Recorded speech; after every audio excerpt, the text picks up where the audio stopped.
மனிதர்களின் வாழ்க்கையில் எப்போதுமே மாற்றம் வராது. எல்லாமே இப்படியே தான் இருக்கும் என்று தோன்றும் ஒரு காலம் நிச்சயமாக வரும் என்பார்கள். முன்பு எனக்கும் அப்படித்தான் தோன்றியது. என் அப்பா எப்போதுமே என்னுடன் மட்டுமே இருப்பார் என்று. தினமும் காலையில் நான் கண் விழிக்கும் போது என் அறையின் பெரிய ஜன்னல் வழியே வரும் அந்த மெல்லிய பொன்னிற சூரிய ஒளிதான் என் முகத்தில் முதலில் விழும். எங்கள் பழமையான ஆனால் மிகவும் அழகான பங்களாவின் 2வது மாடியில் இருந்தது என் அறை. வெள்ளை நிற சுவர்கள், மெல்லிய ரோஜா நிற திரைகள், புத்தகங்கள் நிறைந்த மர அலமாரி, ஜன்னல் அருகே அமைக்கப்பட்ட ஊஞ்சல், அதுதான் எனக்கு உலகமாக இருந்தது. ஆனால் அந்த உலகில் மிக அழகான பகுதி என் அறை அல்ல, என் அப்பா. எந்த தவறும் இல்லாமல் தினமும் காலை சரியாக 6 மணிக்கு என் அறையின் கதவு மெதுவாக திறக்கும். என் இளவரசி எழுந்துட்டாளா, இல்லை இன்னமும் கனவு உலகத்துல தான் சுத்திக்கிட்டு இருக்காளா?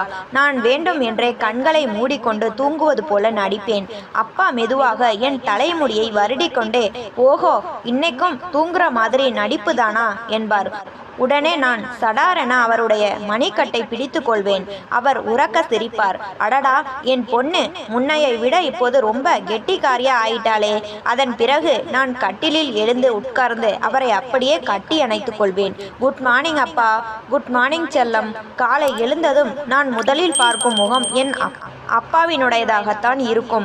எந்த வீட்டில் காலை பொழுது மகளின் புன்னகையோடு தொடங்குகிறதோ அந்த வீட்டில் எப்போதுமே சந்தோஷத்திற்கு பஞ்சம் இருக்காது என்று அப்பா அடிக்கடி சொல்வார். நான் நாணத்தோடு சிரிப்பேன். அப்போது கீழே சமையலறையில் பாத்திரங்களின் மெல்லிய சத்தம் கேட்கத் தொடரும். அம்மா காலை உணவை தயார் செய்து கொண்டிருப்பார். அப்பா என் கையை பிடித்து கொண்டு படிகளில் மெதுவாக இறங்கி வருவார்.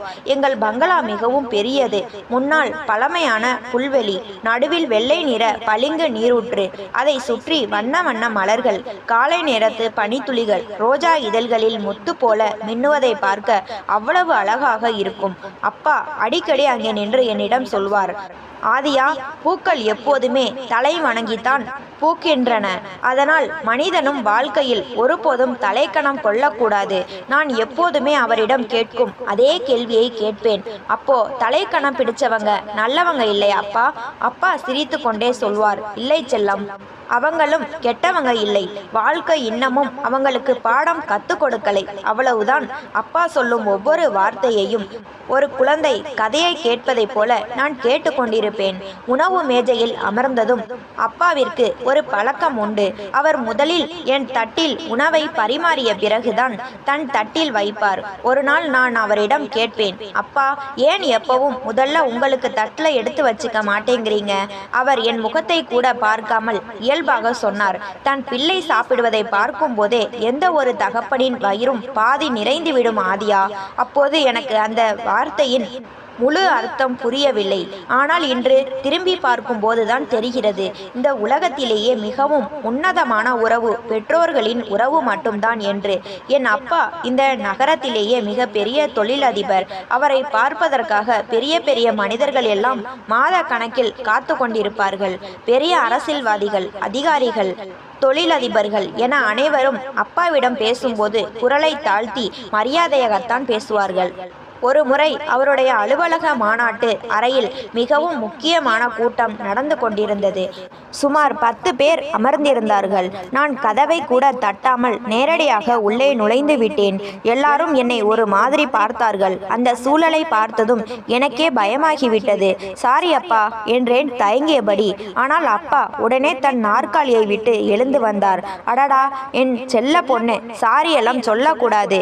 எல்லாரும் முன்னாடியும் என் கையை பிடித்து கொண்டு ஒரு நிமிஷம் மீட்டிங்கை அப்புறமா வச்சுக்கலாம் என்று சொல்லிவிட்டு என்னை நோக்கி திரும்பினார். என்ன ஆச்சு ஆதியா? நான் மெதுவாக, காலையில என்னை கூட்டிட்டு வெளியே போறேன்னு சொன்னீங்களே, மறந்துட்டீங்களா என்றேன். அங்கிருந்த பெரிய மனிதர்கள் அனைவரும் ஆச்சரியத்துடன் ஒருவரை ஒருவர் பார்த்து கொண்டார்கள். ஆனால் அப்பா ஒரு நொடி கூட யோசிக்காமல் தன் கோப்புகளை மூடி வைத்தார். மீட்டிங் இன்னும் அரை மணி நேரம் கழித்து நடக்கும் என்று கூறிவிட்டு என்னோடு வெளியே வந்தார். அப்பா, உங்களுக்கு அந்த மீட்டிங் ரொம்ப முக்கியம்தானே என்று கேட்டேன். அவர் என் தலையை கோதிவிட்டு சொன்னார், என் மகளை விட எனக்கு இந்த உலகத்துல எதுவுமே முக்கியம் இல்லை ஆதியா. ஆதியா.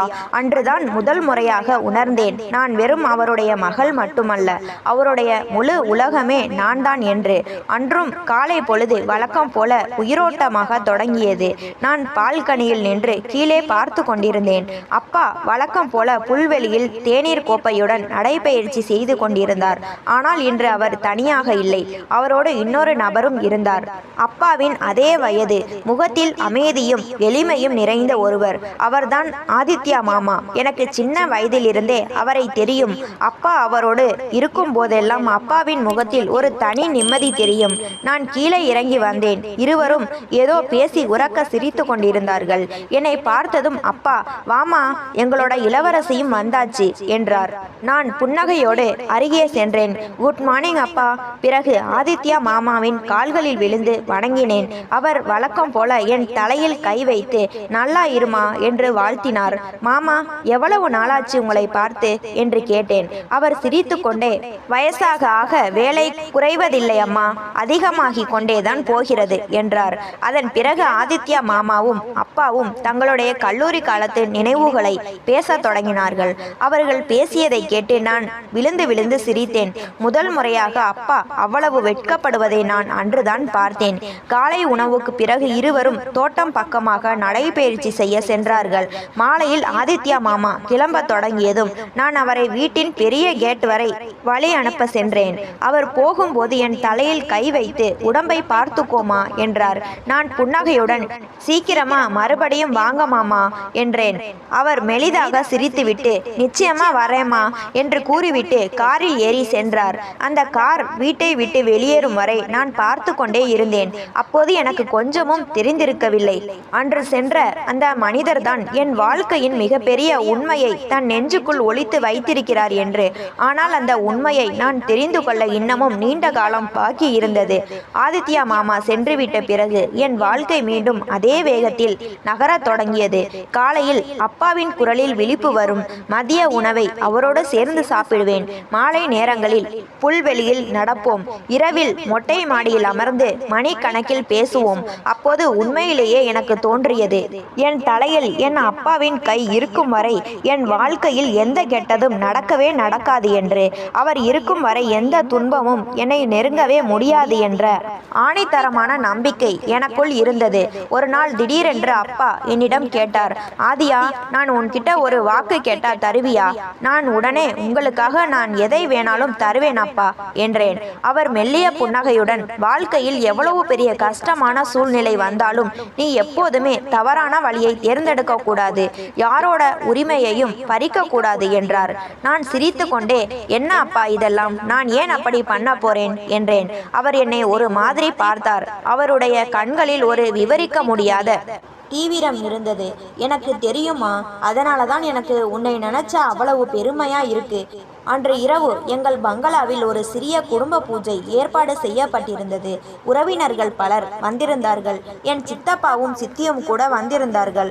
அவர்களின் நடத்தையில் எந்த குறையையும் நான் இதுவரை உணர்ந்ததில்லை.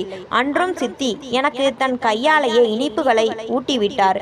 என் பொண்ணு நாளுக்கு நாள் எவ்வளவு அழகா ஆயிட்டே போறா பாருங்களேன் என்றார் சித்தி. ஆனால் அன்று யாராவது என்னிடம் வந்து, இவர்கள்தான் ஒரு நாள் உன் வாழ்க்கையின் மிகப்பெரிய வழியாக மாறப்போகிறார்கள் என்று சொல்லி இருந்தால் நான் அவர்களை பைத்தியம் என்றுதான் நினைத்திருப்பேன்.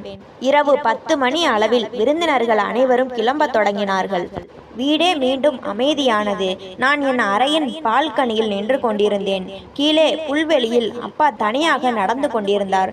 நான் மேலே இருந்து குரல் கொடுத்தேன், அப்பா. அவர் மேலே நிமிர்ந்து பார்த்தார். சொல்லுமா, நாளைக்கு வெளியே போகலாமா? கண்டிப்பா, என் செல்ல பொண்ணு எங்கே கூப்பிட்டாலும் வரேன் என்று சிரித்து கொண்டே சொன்னார். நிஜமாவா அப்பா? அப்போ நாளைக்கு முழு நாளும் எனக்கு மட்டும் தானா? அவர் கையை உயர்த்தி, சத்தியமா சொல்றேன், நாளைக்கு நாள் முழுசா உனக்கு மட்டும்தான் என்றார். நாங்கள் இருவரும் சிரித்தோம். எனக்கு எப்படி தெரிந்திருக்கும்? அதுதான் என் அப்பா எனக்கு கொடுத்த கடைசி வாக்குறுதி என்று. அடுத்த நாள் காலை நான் அளவற்ற மகிழ்ச்சியில் இருந்தேன். விறுவிறுவென தயாராகி கீழே வந்தேன். ஆனால் அப்பா ஏற்கனவே காரின் சாவியை கையில் வைத்து கொண்டு தயாராக நின்று கொண்டிருந்தார். நான் ஆச்சரியத்துடன், என்ன அப்பா, இன்னைக்கு நாள் முழுக்க என் கூடவே இருக்கேன்னு சொன்னீங்க என்றேன். அவர் என் அருகில் வந்து என் தலையை கோதி, செல்லம், ஒரே ஒரு முக்கியமான மீட்டிங் மட்டும் இருக்கு, இன்னும் 2 மணி நேரத்துல திரும்பி வந்துடுவேன். அதுக்கப்புறம் இந்த நாள் முழுக்க என் பொண்ணுக்கு மட்டும்தான் என்றார். நான் முகத்தை சுளித்து கொண்டேன். சத்தியமா 2 மணி நேரத்துல வந்துடுவீங்களா அப்பா? அவர் சிரித்து கொண்டே, நான் இதுவரைக்கும் என் பொண்ணுகிட்ட கொடுத்த வாக்கை காப்பாற்றாம இருந்திருக்கேனா என்றார். நான் உடனே புன்னகைத்தேன். அவர் வீட்டின் கதவை கடக்கும் முன் மீண்டும் ஒரு முறை திரும்பி பார்த்து சிரித்துவிட்டு வெளியே சென்றார். அவர் காரில் ஏறி செல்வதை நான் வெகு நேரம் பார்த்து கொண்டே இருந்தேன். அந்த காலை பொழுதில்தான் அவரை என் கண்களால் கடைசி முறையாக பார்க்கிறேன் என்பது தெரியாமலேயே பெரிய கேட் மூடும் சத்தம் வீடே எதிரொலித்தது. நான் சில நொடிகள் அங்கேயே நின்றேன். தினமும் நடப்பதை போல 2 மணி நேரத்திற்குள் அப்பா வந்து விடுவார். அப்புறம் நாங்கள் வெளியில் செல்லலாம் என்று நினைத்தேன். விதி அந்த 2 மணி நேரத்திற்கு பதிலாக என் முழு வாழ்க்கையையுமே என்னிடம் இருந்து பறிக்கப் போகிறது என்பது எனக்கு அப்போது கொஞ்சமும் தெரிந்திருக்கவில்லை. அப்பா வருவதற்குள் அவருக்கு பிடித்த ஏலக்காய் போட்ட பாயாசத்தை செய்து வைக்கலாம் என்று நினைத்து சமையலறைக்கு சென்றேன். வேலையாளிடம், இன்னைக்கு அப்பா வந்ததும் பாயாசம் கண்டிப்பா இருக்கணும், அவருக்கு ஏலக்காய் வாசனை போட்ட பாயாசம்னா ரொம்ப பிடிக்கும் என்றேன். அவளும் சிரித்து கொண்டே, இப்போதே செஞ்சு வச்சரேம்மா என்றாள். அப்போது என் முகத்தில் இருந்த சந்தோஷம் என் வாழ்நாளில் அதற்கு முன் இருந்ததே இல்லை. ஏனென்றால் இன்று முழு நாளும் நானும் என் அப்பாவும் மட்டும்தான் ஒன்றாக இருக்க போகிறோம். நேரம் மெதுவாக நகரத் தொடங்கியது. நான் ஒவ்வொரு 5-10 நிமிடங்களுக்கும் கடிகாரத்தை பார்த்தேன். பால்கனிக்கு சென்று வீட்டின் முன்னால் இருக்கும் சாலையை பார்ப்பேன். வெறிச்சோடு இருக்கும் சாலையை பார்க்கும் போதெல்லாம் இதோ அப்பா வந்துடுவார் என்று எனக்குள்ளேயே சொல்லிக் கொள்வேன். மதியம் 12 மணி இருக்கும். திடீரென்று வீட்டிற்கு வெளியே ஒரு கார் நின்றது. நான் ஓடி சென்று பார்த்தேன். ஆனால் அது அப்பாவின் கார் இல்லை. அதிலிருந்து 2 காவல்துறையினர் இறங்கினார்கள். அவர்களுக்கு பின்னால் இன்னொரு நபர் இறங்கினார். அவர் முகத்தில் பயமும் பதற்றமும் தெளிவாக தெரிந்தது. அதை பார்த்ததும் என் கால்கள் அப்படியே உறைந்து போயின.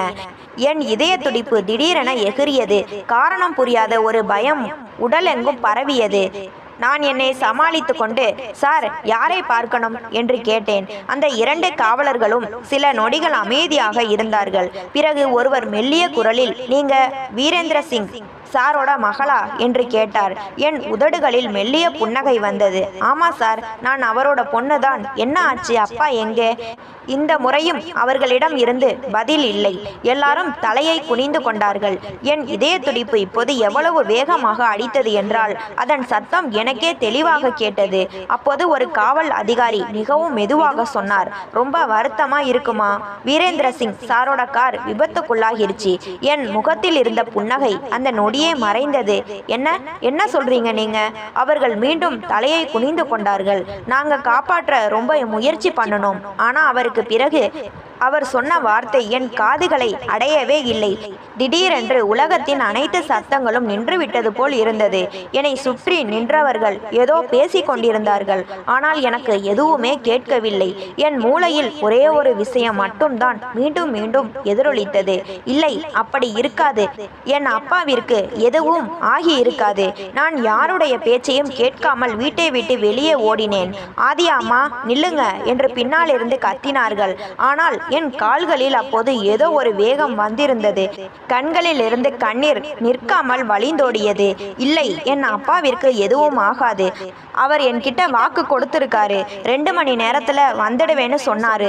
என் அப்பா எப்பவுமே வாக்கை காப்பாற்றுவார். சிறிது நேரத்திற்கு பிறகு நான் அவர்களோடு மருத்துவமனைக்கு சென்றேன். அங்கே பெரிய கூட்டமே இருந்தது. எல்லார் முகத்திலும் துக்கம். ஆனால் யாருக்கும் என் கண்ணை பார்த்து பேச தைரியம் இல்லை. நான் கூட்டத்தை தள்ளி கொண்டு உள்ளே சென்றேன். அப்போது வெள்ளை துணியால் மூடப்பட்டிருந்த ஒரு ஸ்ட்ரெச்சரை பார்த்தேன்.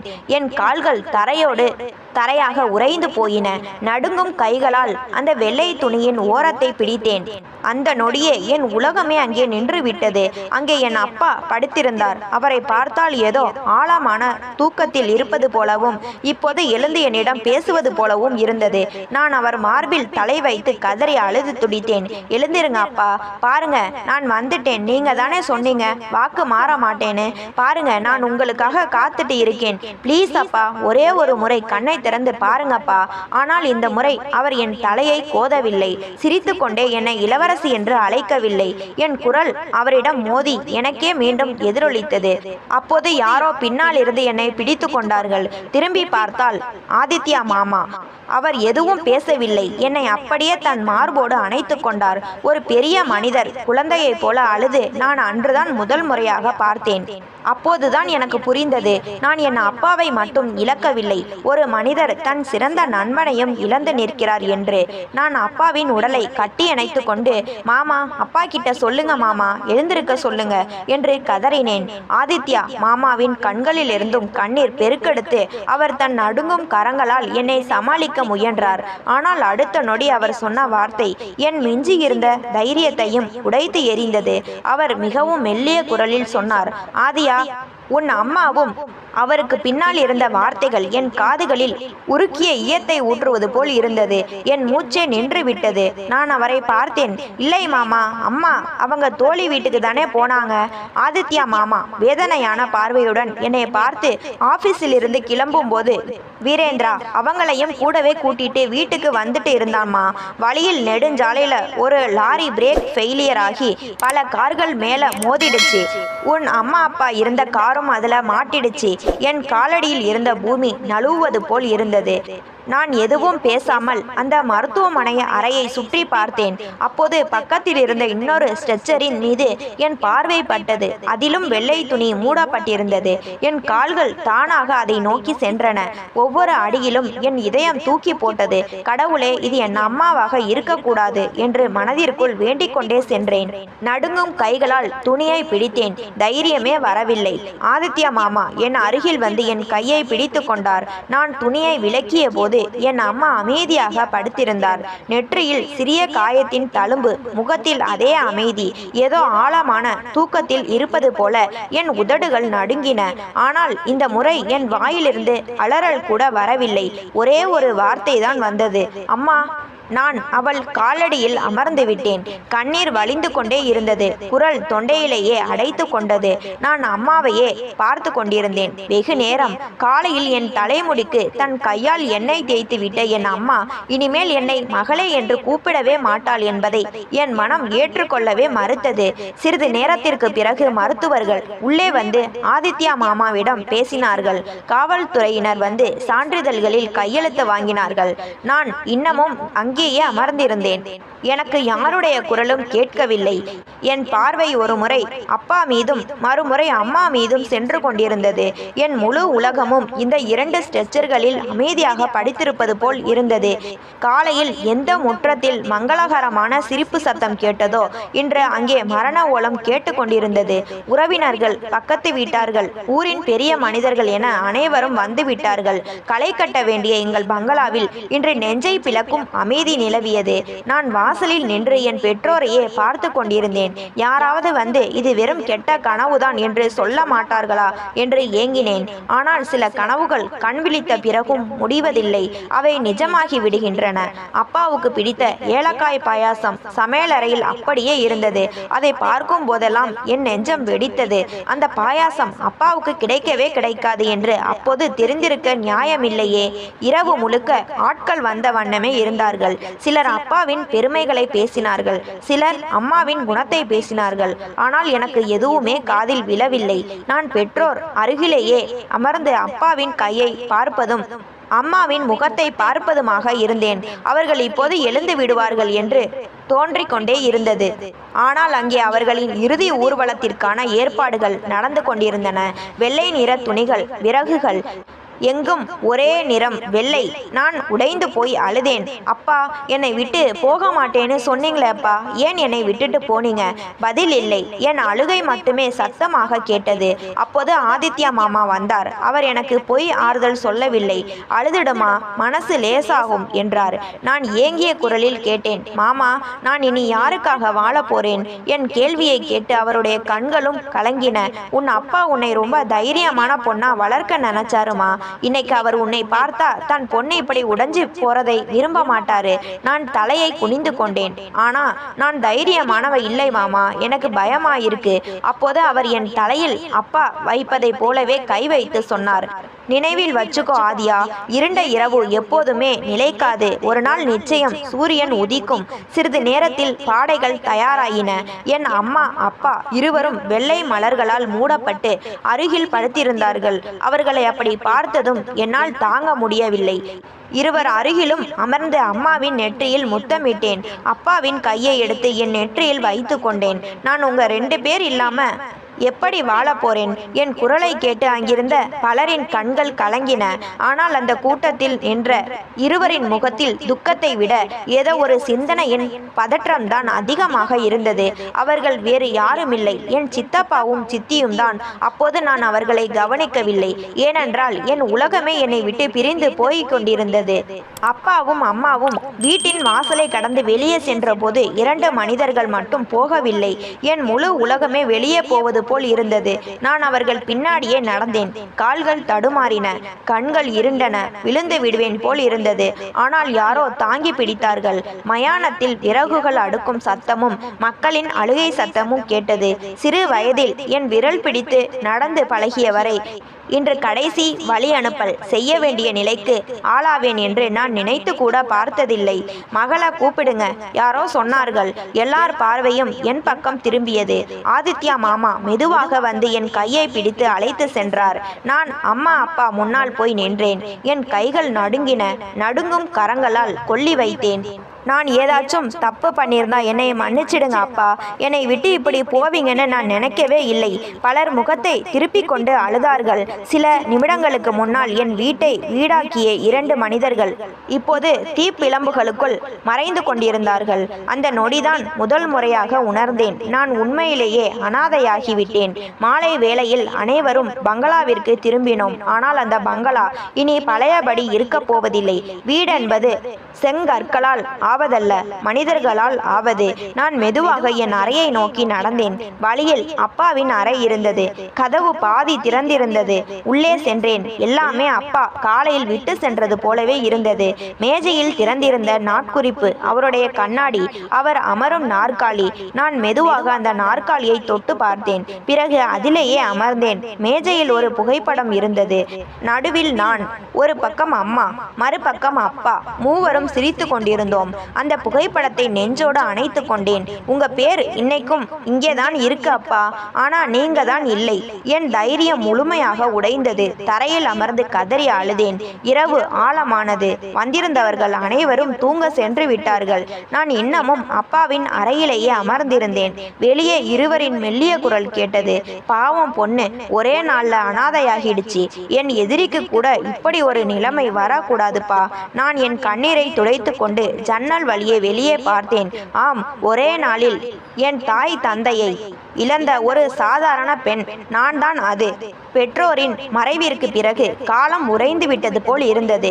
காலம் ஆறாத காயத்தையும் ஆற்றிவிடும் என்பார்கள். ஆனால் ஒவ்வொரு நாளும் என் காயத்தை அதிகமாக்குவது போல் இருந்தது. காலையில் சூரியன் உதிக்கும். ஆனால் என்னை எழுப்ப யாருமே வரமாட்டார்கள். முன்பு தினமும் காலை 6 மணிக்கு கதவு திறக்கும்.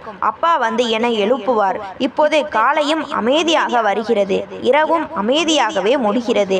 சில நேரங்களில் தூக்கத்திலிருந்து திடீரென எழுந்திருப்பேன். அப்பா வந்திருப்பார் என்று தோன்றும். ஆனால் அறையை சுற்றி பார்த்தால் அமைதி மட்டுமே இருக்கும். அம்மாவின் அலமாரி பல நாட்கள் மூடப்பட்டே இருந்தது. ஒரு நாள் தைரியத்தை வரவழைத்து கொண்டு அதை திறந்தேன். அவருடைய புடவைகள் அடுக்கி வைக்கப்பட்டிருந்தன. ஒவ்வொரு புடவையிலும் அவருக்கு பிடித்தமான மெல்லிய வாசனை திரவியத்தின் மனம் அடித்தது. ஒரு புடவையை எடுத்து முகத்தில் வைத்து கொண்டேன். அப்போதுதான் உணர்ந்தேன், நினைவுகளுக்கும் ஒரு வாசனை உண்டு. மனிதன் மறைந்த பிறகும் அவன் நினைவுகள் அந்த வாசனையின் வழியே வாழ்ந்து கொண்டுதான் இருக்கிறது. வீட்டிற்கு உறவினர்கள் வந்த வண்ணம் இருந்தார்கள். தைரியமா இருமா, பொறுமையா இரு என்று ஆறுதல் சொன்னார்கள். நான் தலையை மட்டும் ஆட்டுவேன். பதிலளிக்கும் தெம்பு என்னிடம் இல்லை. ஆனால் ஒன்று, என் சித்தப்பாவும் சித்தியும் எப்போதுமே என் அருகிலேயே இருந்தார்கள். நான் சாப்பிடவில்லை என்றால் சித்தியே தட்டோடு என் அறைக்கு வருவார். ஆதியாமா, நீ இப்படி உடம்பை கெடுத்துக்கிட்டா மேலே இருக்கிற உங்க அம்மாவும் அப்பாவும் வருத்தப்படுவாங்கடா, கொஞ்சம் சாப்பிடு. நான் அமைதியாக 2 வாய் சாப்பிடுவேன். சித்தப்பா மாலையில் வந்து ஏதாச்சும் வேணும்னா கேளுமா, இப்போ நாங்க தான் உனக்கு குடும்பம் என்பார். அவர்கள் பேசுவதை கேட்கும் போது என் கண்கள் கலங்கும். கடவுள் என் பெற்றோரை கொண்டு போய் விட்டாலும் என்னை அனாதையாக விடவில்லை என்று உண்மையிலேயே நம்பத் தொடங்கினேன். நாட்கள் நகர்ந்தன. அப்பாவை பற்றியும் அம்மாவை பற்றியும் வீட்டில் பேச்சுகள் இருந்தன. ஏழைகளுக்கு உணவளித்தோம். மக்கள் அப்பாவை பற்றி பெருமையாக பேசுவதை கேட்கும் போது எனக்கு பெருமையாக இருக்கும். வீரேந்திர சிங் மாதிரி ஒரு தங்கமான மனுஷனை பார்க்க முடியாது என்று சொல்வார்கள். ஆம், அவர் நல்ல மனிதர் மட்டுமல்ல, உலகின் சிறந்த அப்பா என்று மனதிற்குள் நினைத்துக் கொள்வேன். மெதுவாக விருந்தினர்களும் தங்கள் வீடுகளுக்கு கிளம்பினார்கள். அந்த பெரிய பங்களாவில் நானும் சித்தப்பாவும் சித்தியும் சில பழைய வேலைக்காரர்களும் மட்டுமே மிஞ்சினோம். ஒரு நாள் மாலையில் நான் பால்கனியில் அமர்ந்து சூரிய அஸ்தமத்தை பார்த்து கொண்டிருந்தேன். சித்தி 2 கப் டீயுடன் வந்தார். காலையில இருந்து எதுவும் சாப்பிடலையடா, இந்த டீயையாவது குடி என்று கொடுத்தார். நான் அமைதியாக வாங்கி குடித்தேன். பிறகு சித்தி மெதுவாக சொன்னார், இனிமே நாம எல்லாரும் சேர்ந்துதான் இந்த வீட்டையும் குடும்பத்தையும் பார்த்துக்கணும். ஆதியா, நான் சித்தியை பார்த்தேன். அவர் என் தலையை வருடினார். நீ எதை பற்றியும் கவலைப்படாதே, நாங்க இருக்கிற வரைக்கும் உனக்கு எந்த குறையும் வராது. எனக்கு மீண்டும் கண்ணீர் வந்தது. நான் சித்தியை கட்டி அணைத்து கொண்டேன். அம்மாவுக்கு பிறகு நான் தனியாகி விடுவேனோ என்று பயந்தேன். ஆனால் சித்தி எனக்கு அம்மாவாக இருந்தார். வீடு மீண்டும் பழைய நிலைக்கு திரும்புவது போல் இருந்தது. எல்லாமே பழையபடி தெரிந்தது. என் அம்மாவும் அப்பாவும் இல்லாததை தவிர அப்பாவின் மறைவிற்கு பிறகு அவருடைய அலுவலக வேலைகள் சில நாட்கள் குறைந்திருந்தன. ஆனால் தொழில் யாரை பற்றியும் கவலைப்படாமல் ஓடிக்கொண்டே இருக்கும் அல்லவா. ஒரு நாள் காலை நான் கீழே வந்தபோது வரவேற்பறையில் பலர் அமர்ந்திருந்தார்கள். அனைவரின் கைகளிலும் கோப்புகள் இருந்தன. முகத்தில் கவலை தெரிந்தது. நான் அருகே சென்று என்னாச்சு என்று கேட்டேன். நிறுவனத்தின் பழைய மேனேஜர் எழுந்து நின்று, அம்மா, சில முக்கியமான டாக்குமெண்ட்ஸ்ல கையெழுத்து வேணும் என்றார். நான் போறேன் என்று கையை நீட்டிய போது பின்னால் இருந்து சித்தப்பாவின் குரல் கேட்டது. நில்லுடா ஆதியா. நான் திரும்பி பார்த்தேன். சித்தப்பா அமைதியான குரலில் சொன்னார், நீ இன்னும் இந்த விஷயத்துல எல்லாம் தலையிட வேணாமா. உனக்கு இன்னும் அந்த அதிர்ச்சியில இருந்து மீண்டு வர நேரம் வேணும். அதனால ஆபீஸ் விஷயங்களை எல்லாம் நான் பார்த்துக்கிறேன். நான் ஒரு நிமிடம் யோசித்துவிட்டு தலையசைத்தேன். நிஜத்திலேயே எனக்கு தொழிலை பற்றி யோசிக்கும் மனநிலை அப்போது இல்லை. சரிங்க சித்தப்பா, நீங்களே பார்த்துக்கோங்க என்றேன். அவர் என் தலையில் கை வைத்து, சமத்து பொண்ணு, இதுதான் எனக்கு வேணும் என்றார். அன்று முதல் முறையாக அப்பாவின் நாற்காலியில் இன்னொருவர் அமர்வதை பார்த்தேன். சித்தப்பா ஆட்களுக்கு உத்தரவு போட்டு கொண்டிருந்தார். அனைவரும் அவர் சொல்வதை கேட்டு கொண்டிருந்தார்கள். என் மனம் சற்று பாரமானது. என் அப்பா மட்டுமே அமர வேண்டிய அந்த இடத்தில் இன்று சித்தப்பா. ஆனால் அடுத்த நொடியே என்னை நானே தேற்றிக் கொண்டேன். சித்தப்பாவும் நம்ம குடும்பம் தானே, அவர் பார்க்காம வேற யார் பார்ப்பா. சித்தப்பா தினமும் அலுவலகத்திற்கு செல்ல தொடங்கினார். காலையில் சென்று விட்டு இரவில் தாமதமாக வருவார். நான் தினமும் ஆபீஸ்ல எல்லாம் சரிதானே சித்தப்பா என்று கேட்பேன். அவர் சிரித்து கொண்டே, உன் அப்பா ரொம்ப கஷ்டப்பட்டு உருவாக்கின தொழில்டா இது, அதுக்கு எந்த பாதிப்பும் வராம நான் பார்த்துப்பேன் என்றார். அவர் மீது எனக்கு இருந்த மரியாதை இன்னும் அதிகமானது. ஒரு நாள் நான் அப்பாவின் அறையில் அவருடைய நாட்குறிப்பை படித்து கொண்டிருந்த போது சித்தி வந்து, ஆதியா வா, நாம கடை தெருவுக்கு போயிட்டு வரலாம். இத்தனை நாளா நீ எங்கேயும் போகலைல, மனசு லேசாகும் என்றார். எனக்கு வர விருப்பமில்லை என்றாலும் சித்தியின் வற்புறுத்தலால் சென்றேன். பல மாதங்களுக்கு பிறகு நான் வீட்டை விட்டு வெளியே வந்தேன். வழி நெடுக சித்தி என்னை சிரிக்க வைக்க முயற்சி செய்தார். என் சிறு வயது கதைகள், அம்மாவை பற்றிய நினைவுகள் என பேசி என்னை லேசாக சிரிக்க வைத்தார். இரவு 10 மணிக்கு சித்தப்பா வீட்டிற்கு வந்தார். மிகவும் களைப்பாக இருந்தார். நான் அவருக்கு தண்ணீர் கொடுத்தேன். பொறுப்பு ரொம்ப பெருசுடா ஆதியா என்றார். நான் எங்களுக்காக எவ்வளவு கஷ்டப்படுறீங்க சித்தப்பா, இந்த உதவியை நான் ஆயுசுக்கும் மறக்க மாட்டேன் என்றேன். அவர் குறுக்கிட்டு, அட பாவி, பொண்ணுகிட்ட யாராச்சும் உதவி செய்வாங்களா, நீ என் பொண்ணு மாதிரி என்றார். அன்று இரவு நான் மிகவும் நிம்மதியாக தூங்கினேன். என் பெற்றோர் இல்லை என்றாலும் என்னை அனாதையாக விடாத நல்ல மனிதர்களின் நடுவில் நான் இருக்கிறேன் என்று ஆணைத்தரமாக நம்பினேன். ஆனால் மனிதனின் உண்மை முகம் ஆபத்தில்தான் தெரிய வரும் என்பது எனக்கு அப்போது தெரிந்திருக்கவில்லை. அம்மா அப்பா இறந்து 2 மாதங்கள் ஆயின. நான் மெல்ல மெல்ல இயல்பு வாழ்க்கைக்கு திரும்ப முயன்றேன். தினமும் அப்பாவின் புகைப்படத்தின் முன்னால் என்று பேசுவேன். அப்பா, இன்னைக்கு உங்களுக்கு பிடிச்ச வெள்ளை கலர் சுடிதார் போட்டிருக்கேன், நீங்க இருந்தா என் பொண்ணுதான் இருக்கிறதுலையே அழகுன்னு சொல்லியிருப்பீங்க தானே என்று சொல்லி சிரிப்பேன். அடுத்த நொடியே கண்கள் கலங்கும். ஒரு நாள் நான் தோட்டத்தில் புத்தகம் படித்து கொண்டிருந்த போது மேனேஜர் சர்மாஜி ஓடி வந்தார். அம்மா, போன மாசத்து கணக்கு வழக்கு உங்ககிட்ட காட்டலாம்னு வந்தேன். நான் கையை நீட்டிய போது பின்னால் இருந்து சித்தப்பாவின் குரல் கேட்டது. சர்மாஜி, நில்லுங்க. சித்தப்பா நடந்து வந்தார். முகத்தில் சிரிப்பு, ஆனால் குரலில் கண்டிப்பு. ஆபீஸ் ஃபைல்ஸ் எல்லாம் முதல்ல என்கிட்ட வரணும்னு உங்களுக்கு எத்தனை தடவை சொல்றது? சர்மாஜி பயந்து போய், இல்லங்க ஐயா, நான் அம்மா கிட்ட உங்களுக்கு என்ன சொல்லியிருக்கேனோ அதை மட்டும் செய்யுங்க என்று சித்தப்பா அதட்டினார். சர்மாஜி தலையை குனிந்து கொண்டு ஃபைலை எடுத்துக்கொண்டு சென்று விட்டார். நான் சித்தப்பாவிடம், அவர் சும்மா கணக்கு காட்டத்தானே வந்தாரு சித்தப்பா என்றேன். சித்தப்பா சிரித்து கொண்டே, உனக்கு இந்த அலைச்சல் எல்லாம் எதுக்குடா? நீ சின்ன பொண்ணு, சந்தோஷமா படி, மற்றதை நான் பார்த்துக்கிறேன் என்றார். அப்போதும் எனக்கு அது தப்பாக தெரியவில்லை. என் சுமையை குறைக்கத்தான் சித்தப்பா இப்படி செய்கிறார் என்று நினைத்தேன். ஆனால் அதன் பிறகு ஒரு மாற்றம் நடந்தது. வீட்டிற்கு வரும் வேலைக்காரர்கள், நிர்வாகிகள் அனைவரும் முதலில் என்னைத்தான் பார்ப்பார்கள். ஆனால் இப்போது அனைவரும் நேரடியாக சித்தப்பாவின் அறைக்கே சென்றார்கள். அங்கே மீட்டிங் நடக்கும், முடிவுகள் எடுக்கப்படும். நான் வரவேற்பறையில் அமர்ந்திருந்தாலும் என்னை யாரும் கூப்பிட மாட்டார்கள். 6 மாதங்கள் கடந்தன. காலம் எதற்காகவும் நிற்பதில்லை. நானும் கல்லூரிக்கு செல்ல தொடங்கினேன். நூலகத்தில் நேரம் செலவழிப்பது, தோட்டத்தில் அம்மா நட்ட செடிகளுக்கு தண்ணீர் ஊற்றுவது என என்னை மாற்றிக்கொண்டேன். ஒரு நாள் சித்தி என் அருகில் வந்து அமர்ந்தார். என் பொண்ணு பழையபடி ஆகிட்டா போலையே என்றார். நான் புன்னகைத்தேன். முயற்சி பண்றேன் சித்தி. அவர் என் தலையை வருடினார். நான் அவர் மடியில் தலை வைத்து கொண்டேன். எனக்குள் சித்திக்கு அம்மாவின் இடம் கிடைக்க தொடங்கி இருந்தது. அப்போது ஒரு வேலையாள் வந்து, அம்மா, ஐயா உங்களை கூப்பிடுறாரு என்றான். சித்தி உடனே எழுந்து சென்றார். சிறிது நேரம் கழித்து நான் உள்ளே சென்ற போது சித்தப்பாவின் அறை கதவு பாதி மூடப்பட்டிருந்தது. உள்ளே இருந்து குரல்கள் கேட்டன. இன்னும் சரியான நேரம் வரலை. இது சித்தப்பாவின் குரல். எவ்வளவு நாள் தான் பொறுத்து போறது? இது சித்தியின் குரல். சித்தப்பா மெதுவாக சொன்னார், அவசரப்படாதே, நேரம் வரும்போது எல்லாமே தானா நடக்கும். நான் ஆபீஸ் விஷயத்தை பற்றி பேசுகிறார்கள் என்று நினைத்து திரும்பி வந்து விட்டேன். மற்றவர் பேச்சை ஒளிந்திருந்து கேட்பது எனக்கு பிடிக்காது. ஆனால் அன்று இரவு உணவு மேஜையில் சித்தப்பா சொன்னார், ஆதியா, வாழ்க்கை யாருக்காகவும் நிற்காதடா, நாம வாழ்ந்துதான் ஆகணும். இரவு படுக்கையில் கிடந்தபோது இன்னும் சரியான நேரம் வரலை என்ற அந்த வார்த்தைகள் என் மூளையில் குலைந்து கொண்டே இருந்தன. சே ஆதியா, நீ தேவையில்லாம எதையாவது யோசிக்காத. சித்தப்பா உனக்காகத்தானே உழைக்கிறாரு என்று என்னை நானே சமாதானப்படுத்தி கொண்டேன். 8 மாதங்கள் ஓடிவிட்டன.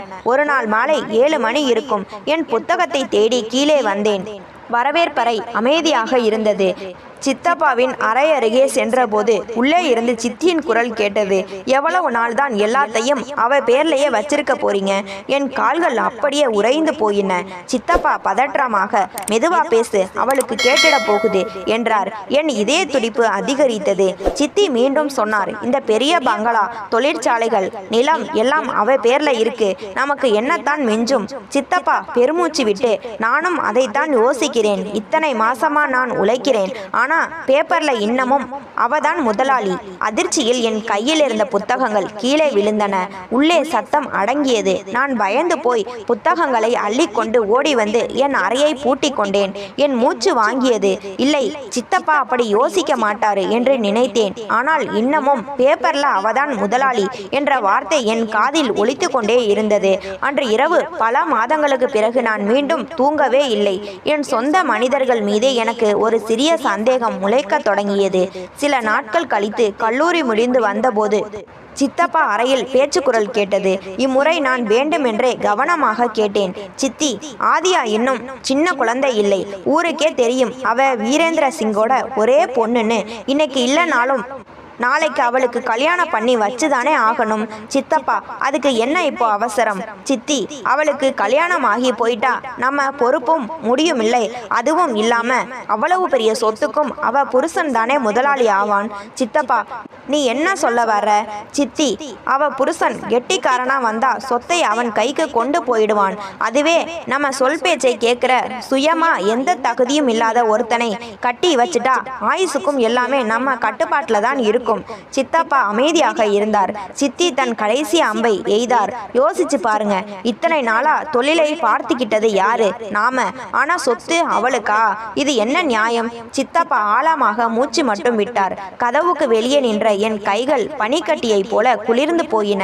இத்தனை நாளா நான் உணர்ந்த அந்த மாற்றம் என் கற்பனை அல்ல, அது ஒரு கசப்பான உண்மை என்று புரிந்தது. அதன் பிறகு நான் ஜாக்கிரதையானேன். சித்தப்பா யாரை பார்க்கிறார், என்னென்ன ஆவணங்கள் வீட்டிற்கு வருகின்றன என்று கவனிக்க தொடங்கினேன். ஆனால் என்னிடம் ஆதாரம் இல்லை, சந்தேகம் மட்டுமே இருந்தது. 4 நாட்கள் கழித்து சித்தப்பாவும் சித்தியும் திடீரென என் மீது அதிக பாசம் காட்டத் தொடங்கினார்கள். பிடித்த உணவை சமைப்பது, இனிப்புகள் வாங்கி தருவது என நடந்து கொண்டார்கள். இந்த எதிர்பாராத பாசம் புயலுக்கு முன் வரும் அமைதி போல என்னை மிரட்டியது. ஒரு நாள் வீட்டிற்குள் நுழைந்த போது வரவேற்பறையில் சிலர் அமர்ந்திருந்தார்கள். சித்தி புன்னகையுடன், ஆதியா இங்கே வாடா, உனக்கு ஒரு முடிவு பண்ணியிருக்கோம் என்றார். என்ன முடிவு சித்தி? சித்தப்பா, உனக்கு கல்யாணம் பண்ணலாம்னு முடிவு பண்ணியிருக்கோமா? எனக்கு தூக்கி வாரி போட்டது. கல்யாணமா? சித்தப்பா, நான் இன்னும் படிப்பை கூட முடிக்கலையே, எனக்கு இப்போ கல்யாணம் வேணாம். சித்தி, எல்லா பொண்ணுங்களும் இதைத்தான் சொல்லுவாங்க. ஆனா ஒரு நாள் பொண்ணு புகுந்த வீட்டுக்கு போய் தானே ஆகணும். ஆனா இது என் வாழ்க்கை சித்தி. என்கிட்ட ஒரு வார்த்தை கேட்டிருக்கலாம்ல. சித்தப்பா, நாங்கள் உனக்கு கெடுதல் பண்ண மாட்டோம்டா. பையன் ரொம்ப நல்லவன், நான் அவரை பார்க்கலாமா? அதெல்லாம் தேவையில்லை. எங்களுக்கு அந்த குடும்பத்தை பற்றி தெரியும். நாங்கள் சொல்றதை நீ நம்பு. 2 நாட்களில் எனக்கு நிச்சயதார்த்த தேதி குறிக்கப்பட்டது. துக்கம் நிறைந்திருந்த அந்த வீட்டில் திடீரென கல்யாண கொண்டாட்டம். ஆனால் அந்த வீட்டு மகளின் முகத்தில் மட்டும் சிரிப்பே இல்லை. நிச்சயதார்த்த நாளன்று நான் சிவப்பு நிற சுடிதார் அணிந்து கீழே வந்தேன். என் கால்கள் நடுங்கின.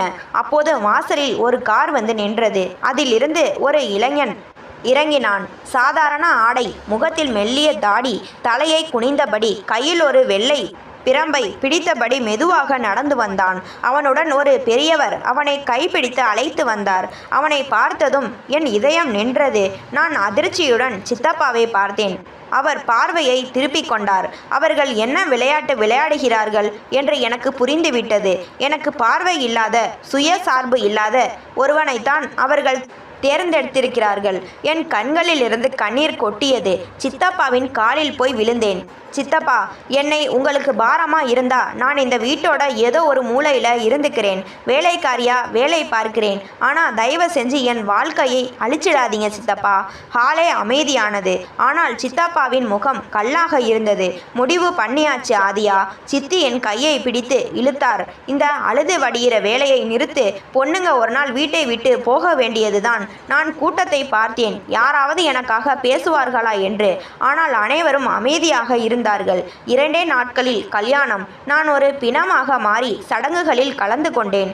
பெற்றோர் படத்தின் முன் நின்று அழுதேன். கல்யாண மண்டபத்தில் நானும் அந்த இளைஞனும் அமர்ந்திருந்தோம். சௌரியா தலை குனிந்தபடியே அமர்ந்திருந்தார். கையில் அதே வெள்ளை பிரம்பு. பூஜைகள் முடிந்தன. தாலி கட்டினான். ஒருமுறை கூட அவன் என்னை நிமிர்ந்து பார்க்கவில்லை. அவனுக்கும் இந்த திருமணத்தில் விருப்பமில்லை போல தெரிந்தது. சப்தபதி முடிந்து விடைபெறும் நேரம் வந்தபோது என் சிறு வயது பங்களாவை திரும்பி பார்த்தேன். இன்று என்னை அங்கிருந்து மகளாக அனுப்பவில்லை, ஒரு சுமையாக தூக்கி எறிந்திருக்கிறார்கள். 2 மணி நேர பயணத்திற்கு பிறகு ஒரு சிறிய ஓட்டு வீட்டின் முன் கார் நின்றது. நாம வந்துட்டோம், சௌரியா மெல்லிய குரலில் சொன்னான். சுற்றிலும் உடைந்த சுவர்கள், தகர கூரை, காய்ந்த மண் முற்றம், 2 சிறிய அறைகள் மட்டுமே கொண்ட வீடு. நான் எதுவும் பேசாமல் சௌரியாவின் கையை பிடித்து உள்ளே அழைத்து சென்றேன். நிஜமாகவே பார்வை இல்லாதவனைப் போலத்தான் அவன் நடந்து கொண்டான். வீட்டில் சமைக்க கொஞ்சம் மாவு மட்டுமே இருந்தது. சம்பாதிக்க ஆள் இல்லை. அடுத்த நாள் காலையிலேயே நான் பக்கத்து வீடுகளில் வேலை கேட்க தொடங்கினேன். சில இடங்களில் மறுத்தாலும் 2 வீடுகளில் சமையல் மற்றும் பாத்திரங்கள் கழுவும் வேலை கிடைத்தது. காலையிலிருந்து மாலை வரை உழைத்து வரும் சொற்ப பணத்தில் சமையல் செய்து இரவில் இதுதான் என் விதியா என்று அழுது கொண்டே தூங்குவேன். சௌரியா ஒரு மூலையில் அமைதியாக அமர்ந்திருப்பான். அவன் முகத்தில் இருக்கும் அந்த அமைதிக்கான அர்த்தம் எனக்கு புரியவே இல்லை. கல்யாணம் முடிந்து 1 மாதம் ஆனது. அன்று நான் வேலை செய்யும் இடத்தில் வேலை சீக்கிரம் முடிந்ததால் வழக்கத்தை விட 2 மணி நேரம் முன்னதாகவே வீட்டிற்கு திரும்பினேன். சௌரியாவிற்கு பிடித்தமானதை சமைக்கலாம் என்று நினைத்து கதவருகே வந்தபோது உள்ளே இருந்து ஒரு குரல் கேட்டது. நான் திடுக்கிட்டேன். வீட்டில் சௌரியாவை தவிர வேறு யாரும் இல்லையே. அவன் யாரோடு பேசுகிறான்? கதவின் சிறிய இடுக்கின் வழியே உள்ளே பார்த்தேன். என் மூச்சே நின்று விட்டது. சௌரியா எந்தவித உதவியும் இல்லாமல் மிகவும் நம்பிக்கையோடு அறையில் நடந்து கொண்டிருந்தான். அவன் கையில் பிரம்பு இல்லை, எதிலும் மோதவில்லை. அவன் போனை காதில் வைத்தபடி பேசி கொண்டிருந்தான். நேரம் வந்தாச்சு, அவங்க நினைச்ச காயை நகர்த்திட்டோம்னு நினைக்கிறாங்க. இப்போ என் முறை.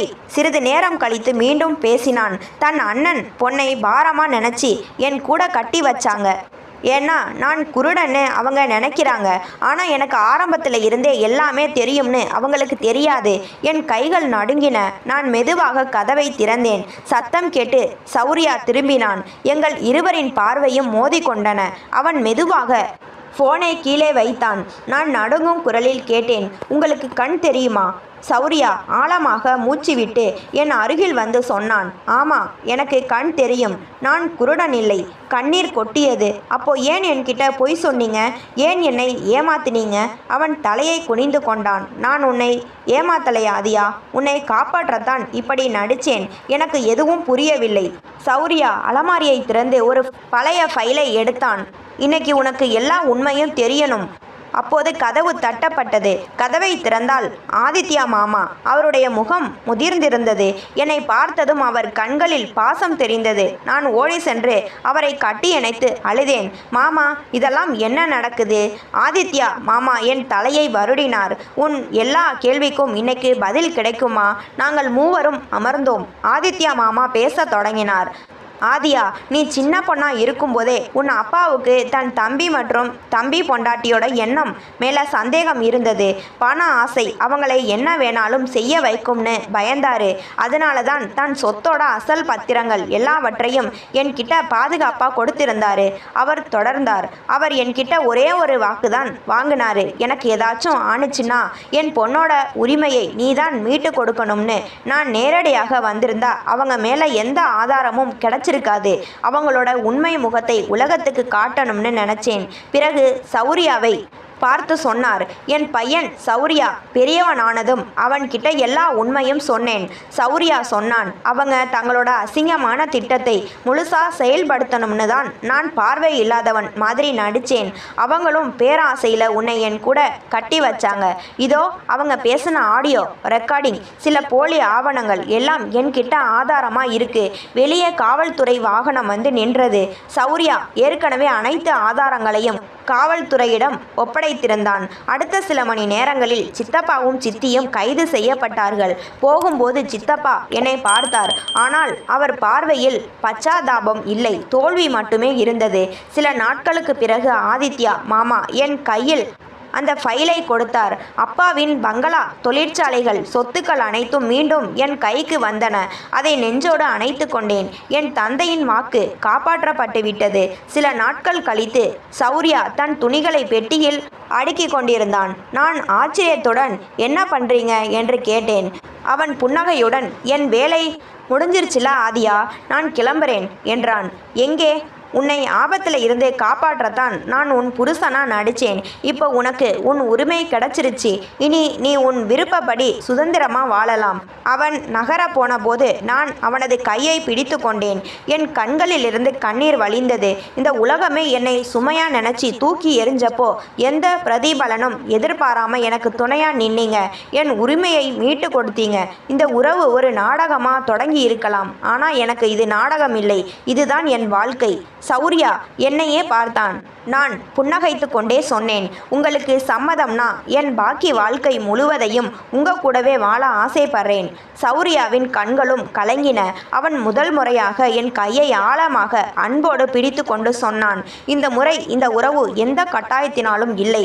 நம்ம 2 பேரோட முழு சம்மதத்தோட தொடங்கும். சில மாதங்களுக்கு பிறகு எந்த பங்களாவில் பேராசை உறவுகளை உடைத்தெறிந்ததோ அதே பங்களாவில் முதல் முறையாக உண்மையான அன்பும் நம்பிக்கையும் கொண்ட ஒரு புதிய குடும்பம் உருவாகியது. உறவுகள் குருதியால் மட்டும் ஆவதல்ல, நல்ல எண்ணங்களாலும் அன்பினாலும் ஆவது. இது போன்ற கதைகளை தொடர்ச்சியாக கேட்க லைக் பண்ணுங்கள், ஷேர் பண்ணுங்கள், கமெண்ட் பண்ணுங்கள். மறந்து விடாமல் சப்ஸ்கிரைப் பண்ணுங்கள்.